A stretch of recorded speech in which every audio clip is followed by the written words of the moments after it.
আপনাদের সামনে যে হ্রদটি রয়েছে এই হ্রদটিতে রেখা নেই বললেই চলে, বা যে তিনটি রেখা দেখতে পাওয়া যাচ্ছে এই তিনটি রেখা অত্যন্ত ক্ষীণ অবস্থাতে রয়েছে। এইরূপ পরিস্থিতি যদি হাতের মধ্যে তৈরি হয়, সেক্ষেত্রে সেই হস্তরেখা কিভাবে বিচার করা সম্ভব, এই ভিডিওতে এই বিষয়টি কমপ্লিট অ্যানালাইসিস করার চেষ্টা করব।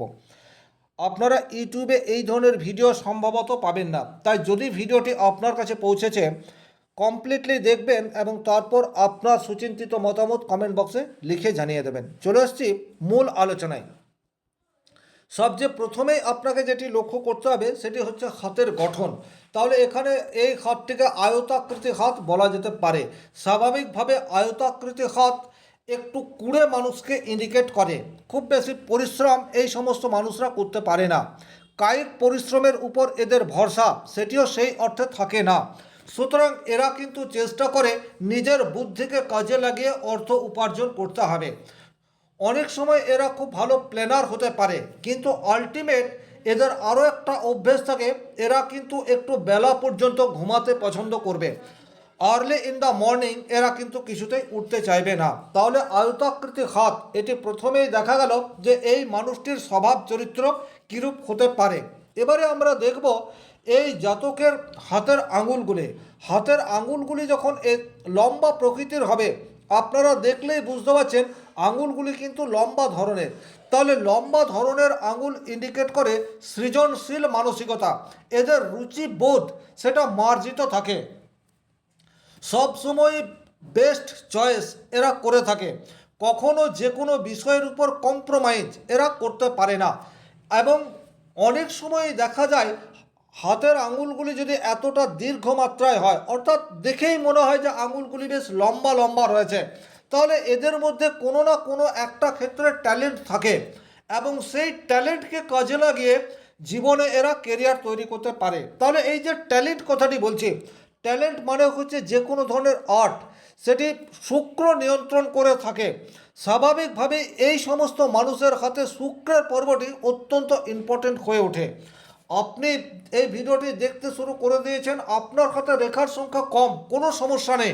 আমি যে কথাগুলি বলছি আপনি আপনার জীবনধারার সাথে মিলিয়ে দেখে নিন। তাহলে এখানে সৃজনশীল মানসিকতা এবং সৃজনশীল কাজের সাথে যুক্ত থেকে এরা কেরিয়ার তৈরি করবে তার ইন্ডিকেট করছে।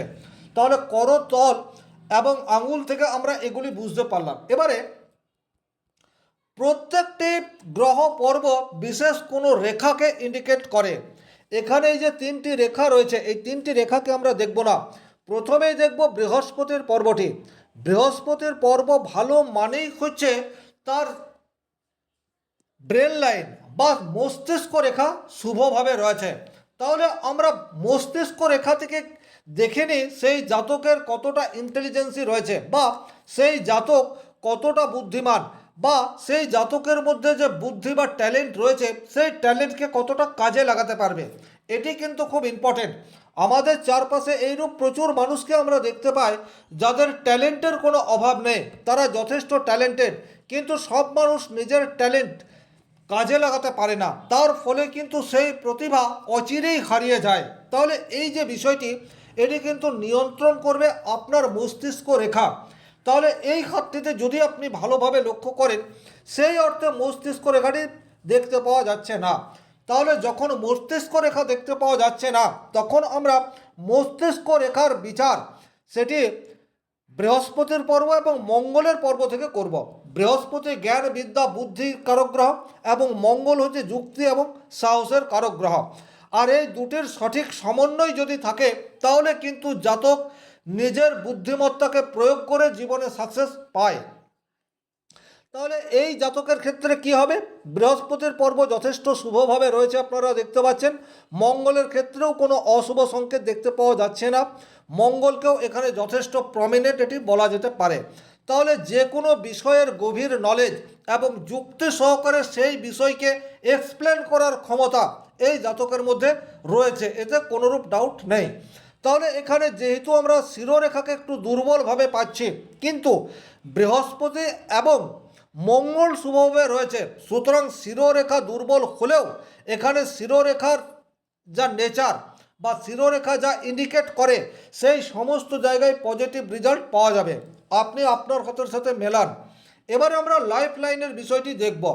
লাইফ লাইন অর্থাৎ আয়ুর কারক গ্রহ আমরা শনিদেবকে দেখি। এখানে আমরা শনির আঙুলকে দীর্ঘ পাচ্ছি, সুতরাং দীর্ঘ জীবন এটা আমরা এই জায়গা থেকে আইডেন্টিফাই করব। যদিও এখানে প্রশ্ন বা সংশয় থাকতে পারে, কিন্তু যেহেতু রেখা হাতের মধ্যে দেখতে পাওয়া যাচ্ছে না, সেক্ষেত্রে হস্তরেখা বিচার কিভাবে সম্ভব এই বিষয়টি এক্সপ্লেন করার চেষ্টা করছি। তাই এখানে আয়ুরেখা যেহেতু খুব একটা প্রমিনেন্ট নেই, বরং দুর্বল বলা যেতে পারে, কিন্তু শনির ক্ষেত্র অনেক বেশি শক্তিশালী রয়েছে, সুতরাং শনিকে আমরা আয়ুর প্রধান কারক বলতে পারি। শনির ক্ষেত্রে কোনো ধরনের নেগেটিভ সিম্বল দেখতে পাওয়া যাচ্ছে না, শনির ক্ষেত্র খুব একটা গর্তযুক্ত নয়, সুতরাং এই জাতকের আয়ু দীর্ঘ বা দীর্ঘায়ু বলা যেতে পারে। এবারে আমাদের শরীরে বৃহস্পতির আঙুল দিয়ে পজিটিভ ভাইব্রেশন বা পজিটিভ এনার্জি প্রবেশ করে এবং সেটি লাইফ লাইন হয়ে আমাদের শরীরের সমস্ত জায়গায় ছড়িয়ে পড়ে। শাস্ত্র এবং সায়েন্স দু জায়গাতেই এটির প্রামাণ্যতা রয়েছে। তাহলে বৃহস্পতি এখানে পজিটিভলি রয়েছে, বৃহস্পতির পর্ব দেখলেই বুঝতে পারা যায়। সুতরাং এখানে আয়ু রেখার উপর কোথাও কোনো নেগেটিভ সিম্বল সেটি কিন্তু দেখতে পাওয়া যাচ্ছে না। জুম করে দেখলেও আপনারা আয়ু রেখার উপরে কোথাও কোনো নেগেটিভ সিম্বল দেখতে পাবেন না। তাহলে এখানে এই জাতকের দীর্ঘ আয়ু এবং জাতকের জীবনে অ্যাক্সিডেন্ট, ফাঁড়া, দুর্ঘটনা এই সমস্ত ঘটার প্রবাবিলিটি সেটা অনেকাংশে কম মাত্রায় রয়েছে। তাহলে আয়ু রেখার বিচার করার জন্য শুধুমাত্র আয়ু রেখাকে দেখব না, আমরা বৃহস্পতি এবং শনির ক্ষেত্রটিকে খুব ভালোভাবে দেখব। এবারে মহেঞ্জস ক্ষেতের কারক গ্রহ হিসেবে আমরা রবিকে জানি। এখানে রবি রেখা দেখতে পাওয়া যাচ্ছে না। রবির ক্ষেত্রটি কেমন রয়েছে? সুডৌল অবস্থাতে রয়েছে। রবির আঙুল কেমন আছে? বেশ দীর্ঘ আছে, কিন্তু এখানে রবির আঙুলের ডগার অংশ ছুঁচলো প্রকৃতির বলা যাচ্ছে না, বরং কিছুটা ভোঁতা প্রকৃতির বলা যেতে পারে। তাহলে এই যে রবির আঙুলের উপরের অংশটি কিছুটা ভোঁতা প্রকৃতির রয়েছে, ইন্ডিকেট করছে এই জাতক নিজের আত্মসম্মান রক্ষায় সচেষ্ট হবে না। অর্থাৎ এই জাতক জীবনে চলার পথে খুব বেশি সিরিয়াস এই বিষয়টি কিন্তু বলা যাবে না। সিরিয়াসনেসের অভাব ইন্ডিকেট করে রবির আঙুলের ডগার অংশটি যদি এই ধরনের হয়ে থাকে, কিন্তু তা হলেও জাতকের রবি যে খুব দুর্বল তা কিন্তু বলা যাচ্ছে না। এবারে আমরা আসবো ব্যবসা এবং বুদ্ধির কারক গ্রহ বুধের ক্ষেত্রে। বুধের ক্ষেত্রটিকে দেখলে আপনারা একটা কথাই বলবেন যে বুধ পর্ব অনেক শক্তিশালী অবস্থাতে রয়েছে। কোথাও কোনো সিম্বল কিন্তু নেই, কোনো রেখা, কোনো সাইন এটি কিন্তু দেখতে পাওয়া যাচ্ছে না। শুধুমাত্র গ্রহ পর্বটিকে দেখে বোঝা যাচ্ছে যে এই জাতকের বুধ শুভভাবে রয়েছে। তাহলে জাতকের চাকরি পাওয়ার প্রবাবিলিটি নেই বললেই চলে।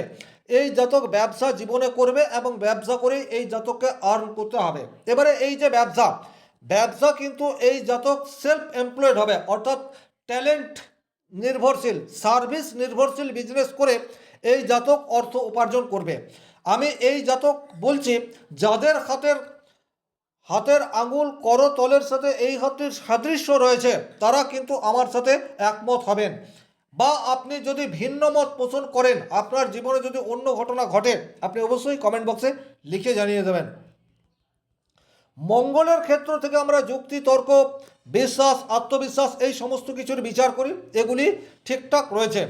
এখানে যখন চন্দ্রক্ষেত্রে হালকা এই ধরনের একটি রেখা দেখতে পাওয়া যাচ্ছে, এই রেখাটি কিন্তু ট্রাভেল লাইন।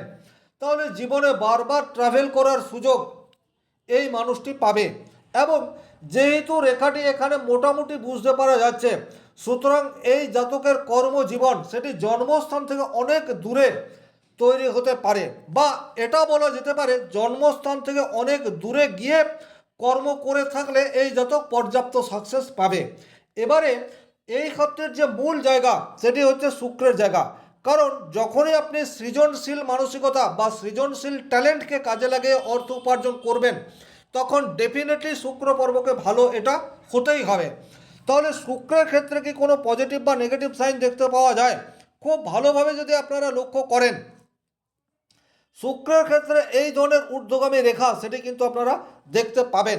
এই রেখাগুলি আদতেই শুভ রেখা এবং শুক্রের ক্ষেত্র কিছুটা ফ্ল্যাট অবস্থাতে রয়েছে, কিন্তু যেহেতু শুক্রের ক্ষেত্রে এই ধরনের রেখাগুলি দেখতে পাওয়া যায়, এবং হাতের করতল, হাতের আঙুলের বিন্যাস ইন্ডিকেট করে এই জাতককে নিজের ট্যালেন্টকে ভরসা করে রোজগার করতে হবে।